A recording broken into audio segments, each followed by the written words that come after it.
하나님의 은혜와 평강이 함께하기를 기도드립니다. 오늘도 우리 주님께서 주시는 은혜 가운데 거하고 그 은혜를 누리고 나누는 세상에서 가장 행복한 하루가 되기를 주님의 이름으로 기도합니다.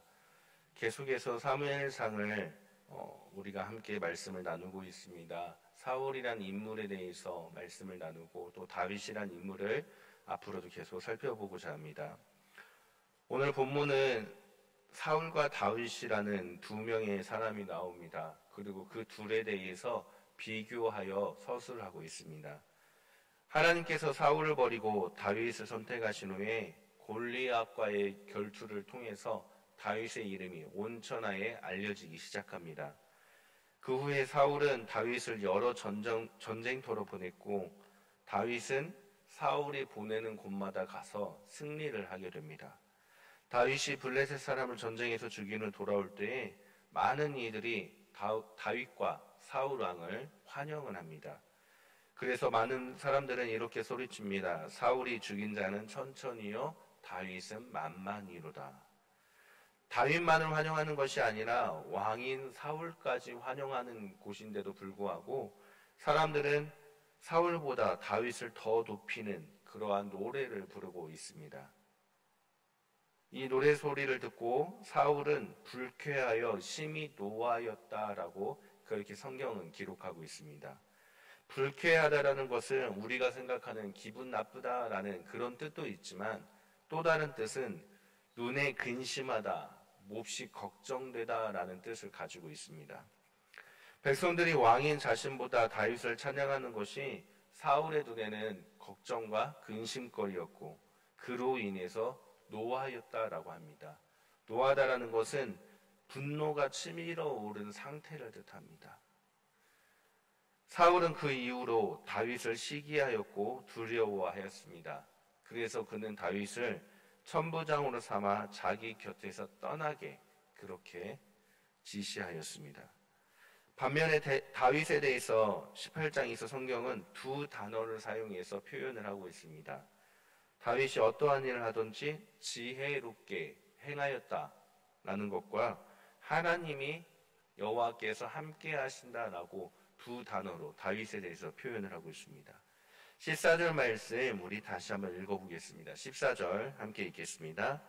다윗이 그의 모든 일을 지혜롭게 행하니라 여호와께서 그와 함께 계시니라. 아멘. 여기서 말씀하는 지혜는 하나님을 알아가는 지혜, 하나님의 뜻을 알고 행하는 지혜를 뜻합니다. 다윗은 하나님의 뜻을 알고 행하였고 그로 인해서 여호와께서 함께 하였다라고 그렇게 성경은 다윗에 대해 표현을 하고 있습니다. 오늘 본문 말씀은 사울과 다윗의 모습을 비교하여서 우리에게 알려주고 있습니다. 시기와 질투에 휩싸인 사울과 지혜롭게 행하여 하나님이 함께한 다윗, 이 둘의 모습을 비교하다 보면 왜 사울이 시기와 질투를 행하게 됐을까라는 질문을 해보게 됩니다. 하나님이 선택하여 이스라엘의 첫 왕이 되었던 사울, 겸손함과 관대함을 갖췄기 때문에 하나님께서 선택했던 사울, 그러한 사울이 왜 시기와 질투를 하게 되었을까라는 질문을 해봅니다.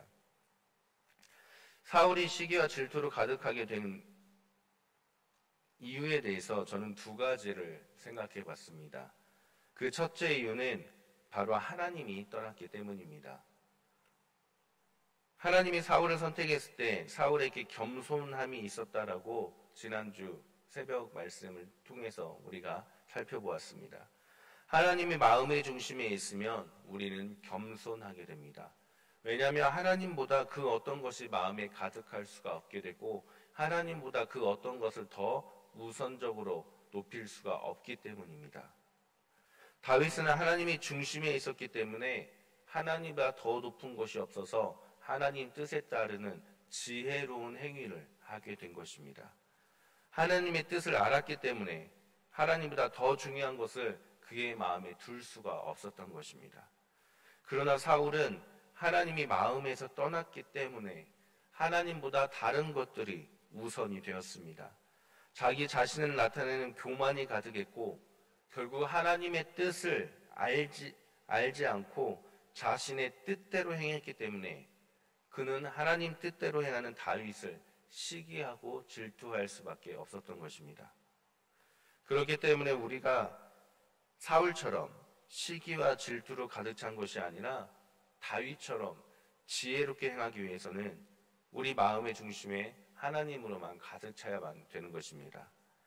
사울은 그 마음이 변심하여 하나님 중심의 마음이 자기 자신의 마음으로 변심했지만 우리들은 다윗처럼 하나님을 향한 그 마음이 변하지 않아야만 됩니다. 우리의 중심에 늘 하나님만을 섬기는 다윗과 같이 그 마음을 품을 때 우리는 지혜로운 사람이 될 수 있다는 사실을 믿으시기를 바랍니다.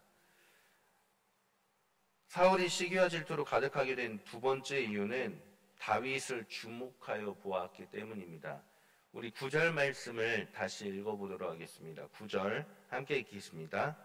그날 후로 사울이 다윗을 주목하였더라. 아멘. 주목하다라는 것은 바라보고 관심 있게 지켜본다라고 우리는 생각합니다. 그러나 성경에서 말씀하는 주목하다라는 것은 그냥 바라보고 관심 갖는 게 아니라 눈으로 바라보았다라고 그렇게 직역을 할 수가 있습니다. 눈이라는 것은 우리 마음의 창입니다. 우리 마음의 상태를 눈으로 표현을 한다라고 합니다. 어떠한 눈을 가지고 있느냐가 그 사람의 마음을 보여준다라는 뜻입니다. 그래서 잠언 6장에서는 눈에 대해서 이렇게 표현을 합니다. 여호와께서 미워하시는 것 곧 그의 마음에 싫어하시는 것이 67가지이니 곧 교만한 눈과 거짓된 혀와 무죄한 자의 피를 흘리는 손과. 하나님이 싫어하는 것들 중에 교만한 눈이라고 잠언에 기록하고 있습니다. 교만한 눈이란 눈의 모습이 교만하다라는 것을 표현한 것이 아니라 교만한 마음의 상태를 가지고 있어서 그 교만이 눈으로 나타났다. 즉 마음의 상태를 표현한 것입니다. 하나님은 교만한 마음을 싫어하고 그 교만한 마음이 눈에 그대로 비춰져서 교만한 눈을 싫어하신다라고 잠언은 우리에게 알려주고 있습니다. 이 외에도 성경은 곳곳에서 마음의 상태를 표현할 때 눈이란 단어를 사용하여 표현을 합니다. 교만한 눈, 관대한 눈, 겸손한 눈 등으로 그렇게 표현하고 있습니다. 이와 마찬가지로 사울은 다윗을 주목하여 보았습니다. 자신의 눈으로 다윗을 보았다라는 겁니다. 그런데 다윗을 바라본 그 눈이 어떠한 눈이었습니까? 자신보다 다윗을 찬양하는 자들의 말에 불쾌하여 노한 상태의 눈이었던 것입니다.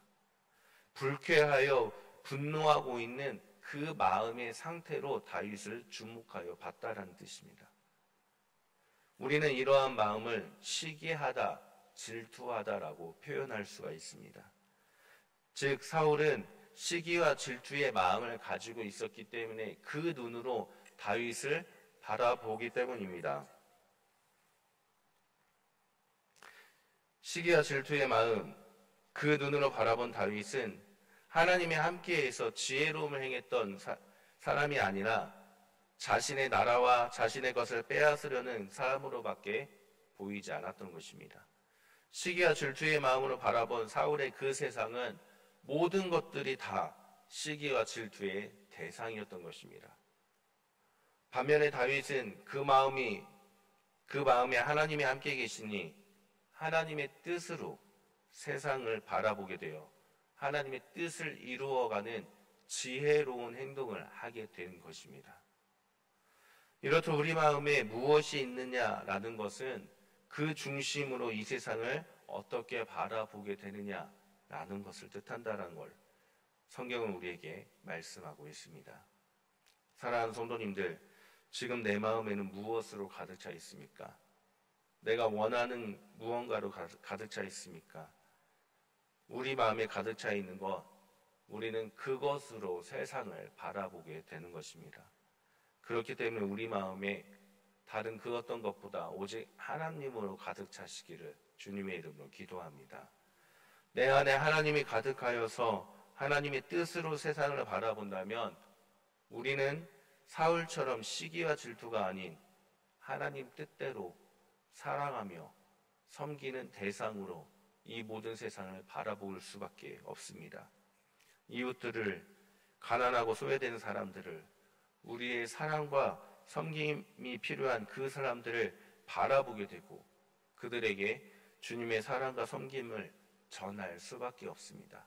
그것이 지혜로운 자들의 모습이기 때문입니다.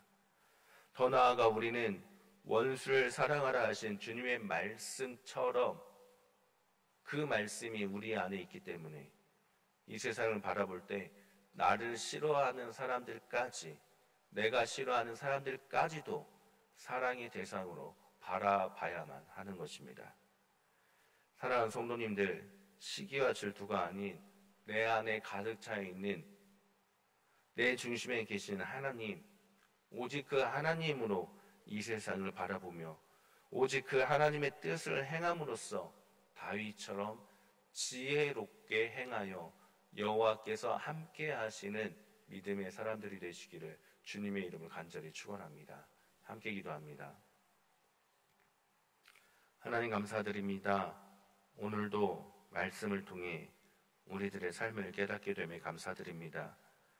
하나님, 우리들 마음에 다른 그 어떤 것들보다도 오직 주님만이 가득하여 주님만을 섬기며 주님의 뜻만을 이루어가는 우리들이 되게 하여 주옵소서.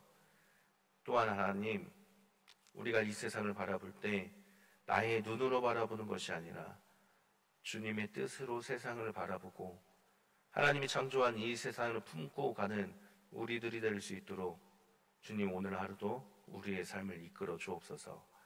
예수 그리스도의 이름으로 기도드립니다.